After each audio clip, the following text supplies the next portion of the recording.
Hello everyone. For the UPSC 2026 and the prelims examination of 2027, हमने एक series start की है based on the current affair important topics मतलब वो static topics जो कि करंट अफेयर बेस्ड हैं और इम्पोर्टेंट है क्योंकि कहीं ना कहीं वो न्यूज में थे इस लास्ट 1 ईयर के दौरान। ठीक है, तो वो 2026 और 2027 दोनों के लिए इम्पोर्टेंट हो जाते हैं। तो आइए देखते हैं आज का हमारा टॉपिक लैंग्वेजेस। ओके, सो आपको ये ध्यान रखना होगा कि टोटल 22 ऑफिशियल लैंग्वेजेस हैं हमारी, जो कि 8th शेड्यूल में मेंशन है। ये भी याद रखना है कि 8th शेड्यूल में मेंशन है और 22 ऑफिशियल लैंग्वेज है। कौन कौन सी हैं?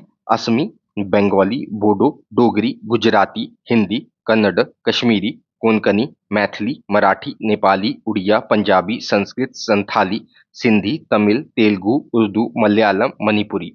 आपको ये ध्यान रखना होगा कि इंग्लिश 8th शेड्यूल में मेंशन लैंग्वेज नहीं है। और ये क्यों इंपॉर्टेंट है टॉपिक? क्योंकि there is a demand for the inclusion of Kok and Bhojpuri in the 8th schedule of the constitution.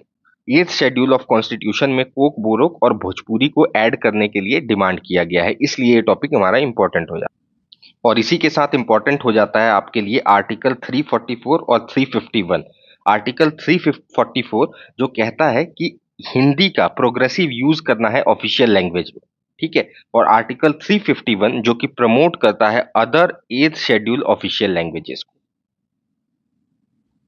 क्या आप जानते हैं कि जो भोजपुरी लैंग्वेज है उसको कॉन्स्टिट्यूशनल स्टेटस मिला हुआ है मॉरिशस और नेपाल में?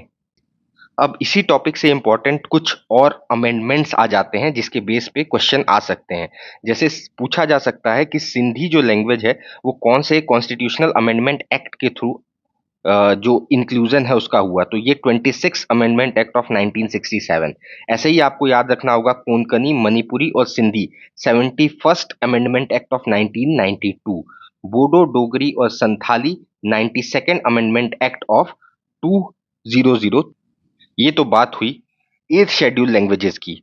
पर अगर हम देखें क्लासिकल लैंग्वेज में, तो क्या आपको पता है कितनी क्लासिकल लैंग्वेज है? टोटल 11 क्लासिकल लैंग्वेज है।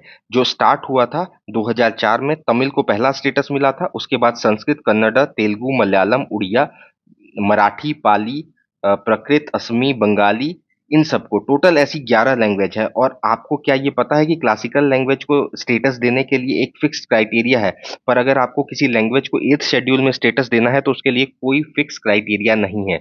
ये भी एक इंपॉर्टेंट प्रीलिम्स का क्वेश्चन हो सकता है, याद रखिएगा। आई होप ये टॉपिक समझ में आया होगा। Thank you so much.